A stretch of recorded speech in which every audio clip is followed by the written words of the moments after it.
Hi friends, welcome to Minhas kitchen world. ഇന്ന് ഞാനൊരു നാടൻ ബീഫ് കറിയുടെ റെസിപ്പിയുമായിട്ടാണ് വന്നിട്ടുള്ളത്. ഇത് നിങ്ങൾക്ക് എല്ലാവർക്കും തീർച്ചയായും ഇഷ്ടപ്പെടും. അതിനു മുൻപ് നിങ്ങൾ എൻ്റെ ചാനൽ ഇതുവരെ സബ്സ്ക്രൈബ് ചെയ്യാത്തവരാണെങ്കിൽ ഒന്ന് സബ്സ്ക്രൈബ് ചെയ്യണേ. എന്നാൽ നമുക്ക് വീഡിയോയിലേക്ക് കടക്കാം.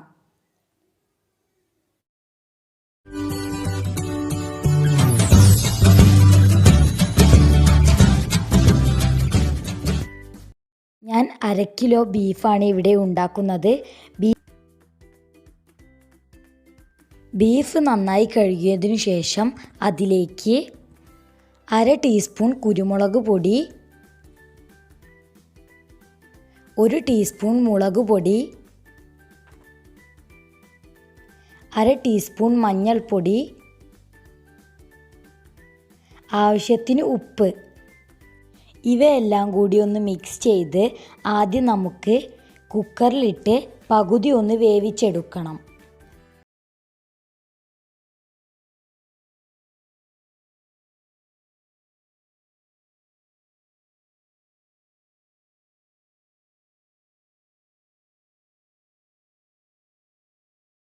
ഉള്ളിയും കുറച്ച് ചെറിയ ഉള്ളിയും ചെറുതായി അരിയുക.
ഇനി അടുത്ത വീഡിയോയുമായി വരുന്നത് വരെ ബൈ ബൈ, സീ യു.